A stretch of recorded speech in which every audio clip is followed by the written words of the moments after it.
वाले का नाम नहीं है। इस्लाम अपनी ताकत खुद रखता है। तो कहने का बोलने का मतलब ये, हर दौर में इस्लाम के सामने मुखालिफ ताकतें जो आई है वो अलग अलग शक्ल में आई। मूसा अलैहिस्सलाम के जमाने में जादू की शक्ल में आई, हुजूर अलैहिस्सलाम की शक्ल में। जब हुजूर अलैहिस्सलाम का दौर आया तो पावर और इख्तियार की शक्ल में, बादशाह की शक्ल में आई। हजरत ख्वाजा गरीब नवाज का दौर आया तो जादू की शक्ल में आई।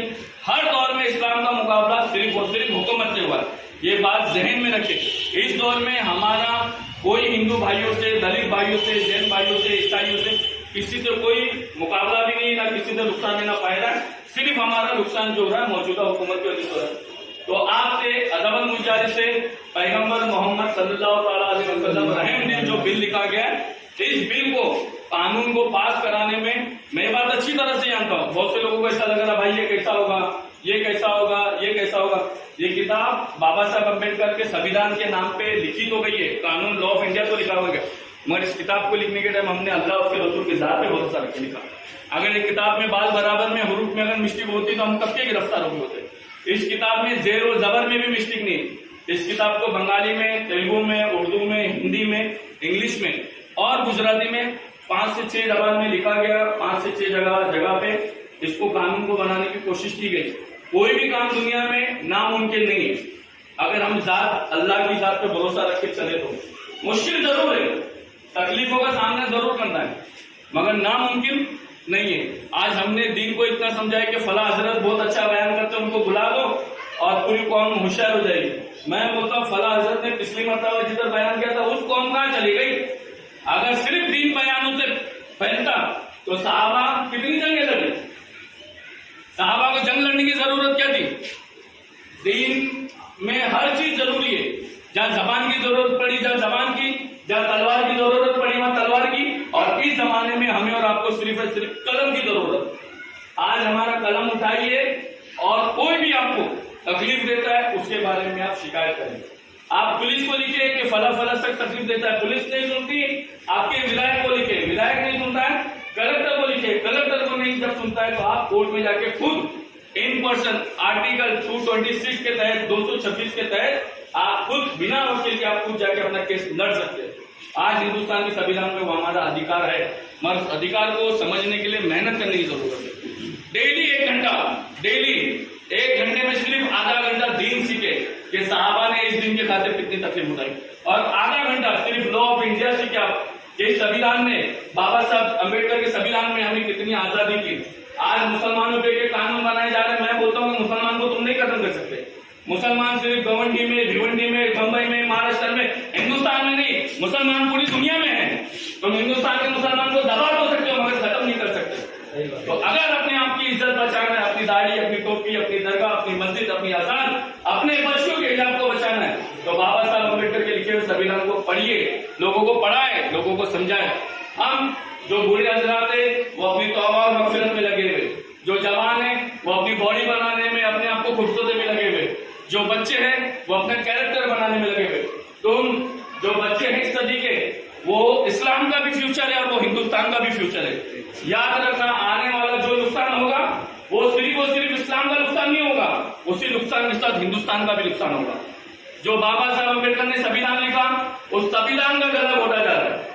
हमारे मुसलमान का गला ना तारीख में कोई घोट सका है ना कोई घोट सकता है, मगर इस हिंदुस्तान में जो बाबा साहब अम्बेडकर संविधान लिखने के बाद सबको बराबरी का हक दिया गया था, आज उस हक की हक तलबी करी जा रही, आज उस संविधान को दबा जा रहा। तो हमारे और आपके, हम हिंदुस्तानी मुसलमान हैं। हुजूर अलैहिस्सलाम के जमाने में आप एक पहाड़ की चोटी पे तशरीफ ले जाते और आप हल्के से अपना सीना खोल के हवा लिया करते थे। और सहाबा ने पूछा कि हुजूर आप इस तरफ आते और पहाड़ की चोटी की तरफ आप हवा लेते। हुजूर ने फरमाया इस तरफ हिंद है और हिंद से मुझे वफा की खुशबू आती। हमें इस हिंदुस्तान की हिफाजत करके बताना है। ये हिंदुस्तान के बारे में नबी करीम सल्लल्लाहु अलैहि वसल्लम ने फिर फरमाया कि इस तरफ हिंद है, हिंद की वफा की खुशबू आती। हमारे दीन ने कभी हिंदुस्तान का नुकसान नहीं किया। और मुसलमान, दीनदार मुसलमान होने की सबसे पहली शर्त ये है कि तुम्हारे और हमारे होते हुए कभी हिंदुस्तान का नुकसान नहीं होना चाहिए। होने देंगे या नहीं होने देंगे? नहीं होने देंगे। ये अजान को रुकाना, बच्चियों के भुटकों को छीनना, अलग अलग कानून बनाना, ये मुसलमान का कुछ नहीं हो रहा है। जो कुछ हो रहा है हिंदुस्तान का नुकसान हो रहा है। आज मुसलमान को दबाया जा रहा है, कल फिर दलितों को दबाया जाएगा, फिर जैनों को दबाया जाएगा, फिर ईसाइयों को दबाया जाएगा, फिर प्रवासियों को, फिरसिकों को दबाया जाएगा। आज मुसलमान के जुल्म को देखे, मुसलमान की तकलीफ को देखे तमाम मजहबी लोग खामोश बैठे हुए। ये नहीं, आज मेरा घर जल रहा है, मेरा घर जब जल के बुझ जाएगा फिर तुम्हारे घर की बारी आने वाली। ये याद रखना। मैं तमाम मजहबी लोगों से, चाहे वो सिख हो, ईसाई हो, जो कोई भी हो, आज मुसलमान की बच्चियों के भुरके छीने जा रहे हैं, दरगाहों को, मस्जिदों को लैंड जेल के नाम पे शहीद किया जा रहा, अजानों पे पाबंदी लगाई जा रही ध्वनि प्रदूषण बोल के। आज हमारी बारी है, अजान तुम हिंदुस्तान से बंद कर लोगे, पूरी दुनिया में अजान कयामत तक होते रहे। आज मुसलमान की दाढ़ी पे पाबंदी लगा दो, बच्चियों के भुरके पे पाबंदी लगा दो, पूरी दुनिया में बच्चियां भुरके पहन के फिरने वाली। मगर आज मेरा घर जल रहा है, आज तमाम कौम, तमाम मजहबी लोग बैठ के खामोशी से देख रहे, हमारा घर जलेगा और जल के बुझ जाएगा, मगर जब तुम्हारा घर जलेगा तो तुम कभी नहीं बुझा पाओगे। आज मुसलमान को तकलीफ देने वाले वो सोच ले कि मुसलमान सिर्फ गवंडी में और भिवंडी और मुंबई और महाराष्ट्र हिंदुस्तान में नहीं, बल्कि पूरी दुनिया में मुसलमान मौजूद है। मुसलमान को तकलीफ देने वाले, मुसलमान के खिलाफ भौंकने वाले अच्छी तरह से समझते कि एक मुसलमान को तकलीफ दोगे तो हमारे नबी ने फरमाया एक मुसलमान दूसरे मुसलमान का भाई है, एक मुसलमान दूसरे मुसलमान के जिस्म का हिस्सा है। हमारे फिरके अपनी जगह, हमारे सिलसिले अपनी जगह, हमारी पार्टी अपनी जगह, मगर किसी भी मुसलमान के ऊपर दाढ़ी पे, टोपी पे, मस्जिद पे, अजान पे, जब पे अगर हमला करेंगे तमाम मुसलमान का जवाब देने तैयार होगे या नहीं होगे?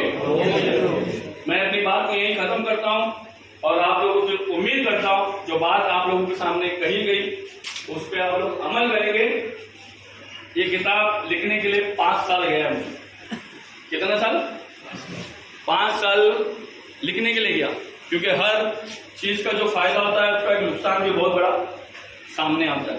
तो हर नुकसान और फायदे को सोच के किताब लिखी गई कि कोई भी हमारा बोला हुआ अल्फाज हमारे हिंदू भाइयों को या हुकूमत को या किसी चीज को तकलीफ में नजरिया न बने, ये सारी चीज रखते हुए हमने लिखी कि किस तरह बाबा साहब अम्बेडकर के संविधान ने हिंदू, मुसलमान, दलित, जैन, बुद्ध, ईसाई को हिंदुस्तान में बराबर का हक दिया था। मगर आज मौजूदा हुकूमत राजनीति करने के लिए सारे कायदे कानून मुसलमानों के खिलाफ ला रहे हैं। देश के प्रधानमंत्री जो खुद अपनी बीवी को नहीं संभाल सके, आज मुसलमान के ऊपर 2 शादियों के ऊपर बकवास कर दे। तो जो इंसान अपना घर नहीं संभाल सका, आज वो इंसान देश संभालने की बात कर रहा है। बहरकैफ ये उनकी पार्टी का मसला है, वो देखे। हमें और आपको चाहिए कि हम हमारी बच्चियों को संभालें, हमारे मदरसे को संभालें, हमारी अजानों को संभालें। अजान के ताल्लुक से मुझे मालूम पड़ा कि इस जुम्मा को इस जुम्मा को पुलिस आई थी फैजुल हसन मस्जिद के पास और ये कहा था कि भाई आपके मशीन चेक करिए। अगर आप लोगों के पास कभी पुलिस आती है तो पुलिस आने का 2-3 रीजन होता है। एक, अगर कांस्टेबल कोई हवलदार अगर आता है तो उसको उस इलाके के जो सीनियर इंस्पेक्टर होते हैं वो भेजते हैं। दूसरा, होम मिनिस्टर का ऑर्डर होता है। तीसरा, कलेक्टर का ऑर्डर होता है। तो आपके पास कोई भी पुलिस आती है तो आप उनसे लिखकर मिले कि सर आपको किसने भेजा। 150 आदमी को जमा करके बहसबाजी करना, उज्जत करना या नहीं, बल्कि सिर्फ कमेटी के 4 आदमी करके पूछे कि सर आप आए हमारे पास, आपको किसने भेजा है, आप हमारे को लिख के दे दें। ठीक है, अगर वो लिख के ना दिया जाए तो एक ITA होता है 2005 अधिनियम के ताल्लुक से, आप वो ITA मार के पुलिस से सवाल कर सकते सर आप हमारी मस्जिद के पास आए थे, आपको हमारी मस्जिद के खिलाफ किसने कंप्लेंट किया है, किसके ऑर्डर से आप आए। वो सारी बातें पूछ के रखें ताकि बहुत ही जल्द हम मुंबई हाई कोर्ट में अपील करने वाले अजान के ताल्लुक से मैं आपको बताना चाहता हूँ। ये मुंबई हाई कोर्ट की फाइल है, कुर्ला में 2022 की लिखा है। कुर्ला में 2 कमेटी थी, उन कमेटियों ने 5 मस्जिदों के खिलाफ कंप्लेंट करी और जब पुलिस वाले देखो अपनी मर्जी से कोई काम नहीं करते, हम समझते कि ना पुलिस वाले अपनी मर्जी से काम करते। पुलिस वालों के पास 5 मस्जिदों के खिलाफ डेली वो कमेटी जो संस्था है लेडीज लोग कंप्लेंट करते थे और जब पुलिस ने कुछ कार्रवाई नहीं करी तो उन लोगों ने मुंबई हाई कोर्ट में अपील करी और कुर्ला की जो है बड़ा कब्रिस्तान मस्जिद, कसेवाला बड़ा कब्रिस्तान मस्जिद, मस्जिद बिलाल, हक्कानी मस्जिद और अहले हदीस मस्जिद आपको पता होगी कुर्ला में, ऐसी 5 मस्जिदों के जो अजान पे वहाँ पे पाबंदी लगी और ऐसे ही मामला धीरे धीरे करके पूरे हिंदुस्तान में होगा। तो आपके ऊपर, अगर आपकी मस्जिद के ऊपर, दरगाह के ऊपर, अजान के ऊपर कोई मामला अगर आता है तो आप तुरंत जवाब पूछे। पुलिस को आपसे दोषी ना समझे, क्योंकि पुलिस वही करती है जो पुलिस को ऑर्डर दिया जाता है।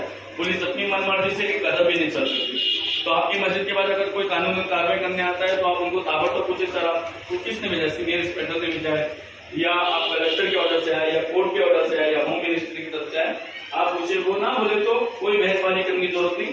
आप एक करके फला दिन फला तारीख को फला टाइम पे पुलिस हमारे यहाँ आई थी, वो किसकी ऑर्डर से आई थी, आप जैसा ये इलाके में जो एसीपी ऑफिस हमारा छेड़ा नगर लगता है, आप एसीपी ऑफिस से अपनी रिपोर्ट निकाल सकते हैं। और सारी रिपोर्ट निकालने के बाद हम मुंबई हाईकोर्ट में अपील करेंगे कि हमारे आधार की वजह से तो कभी किसी की जान गई नहीं है ना।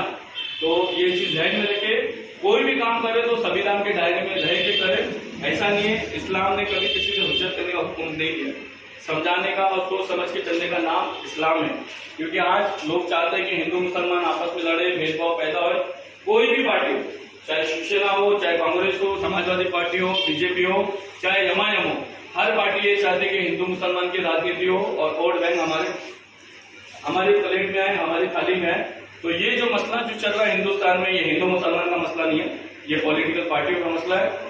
हिंदुस्तान का प्रधानमंत्री कोई भी बने, हमको उससे ऑब्जेक्शन नहीं है, मगर हमारी मस्जिद हो, हमारी अजान हो, हमारी दरगाहों तक हमारी बच्ची तो कोई जाएगा तो उसके खिलाफ हम कानूनी कार्रवाई करेंगे। अस्सलाम वालेकुम रहमतुल्लाहि व बरकातहू। आप लोगों से उम्मीद करता हूँ कि इस किताब को छपाने में, और अगली मीटिंग आज हमने पूरे शिवाजी नगर की मीटिंग रखी थी, अगली मीटिंग इंशाल्लाह पूरी मुंबई मस्जिद की रखेंगे ना इंशाल्लाह।